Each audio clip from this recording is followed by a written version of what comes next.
First of all, যারা electronics শিখতে চান তাদের জন্য আজকের ভিডিওটি খুবই গুরুত্বপূর্ণ।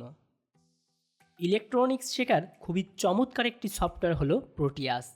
শুধু সফটওয়্যার বললে কম হবে। প্রোটিয়াস আপনার জন্য একটি ভার্চুয়াল ইলেকট্রনিক্স ল্যাব হতে পারে, যেখানে কাজের জন্য রয়েছে ভোল্টমিটার, অ্যামিটার এবং অসিলোস্কোপের মতো প্রয়োজনীয় সব ল্যাব অ্যাক্সেসরিজ।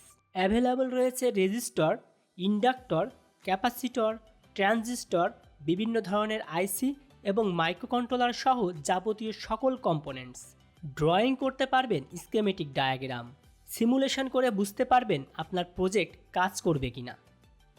তৈরি করতে পারবেন পিসিবি লেআউট এবং দেখতে পারবেন তার 3D ভিউ। সফটওয়্যারটির ডাউনলোড লিঙ্ক, ইনস্টল এবং অ্যাক্টিভেশন পদ্ধতি নিয়ে আমি আপনাদের জন্যই বাংলাতে একটি ব্লগ টিউটোরিয়াল লিখেছি। টিউটোরিয়ালটির লিঙ্ক পেয়ে যাবেন ভিডিও ডেসক্রিপশনে। প্রোটিয়াস নিয়ে আমার কাজের অভিজ্ঞতা 10 ইয়ার্স প্লাস। প্রোটিয়াস টিউটোরিয়াল নামক এই ইউটিউব প্লেলিস্টে ইনস্ট্রাক্টর হিসাবে থাকব আমি ফাহিম রেজা। আমার সাথে ইলেকট্রনিক্স শিখতে চাইলে সাবস্ক্রাইব করে কানেক্ট থাকতে পারেন। ভালো থাকবেন, দেখা হবে পরের ভিডিওতে।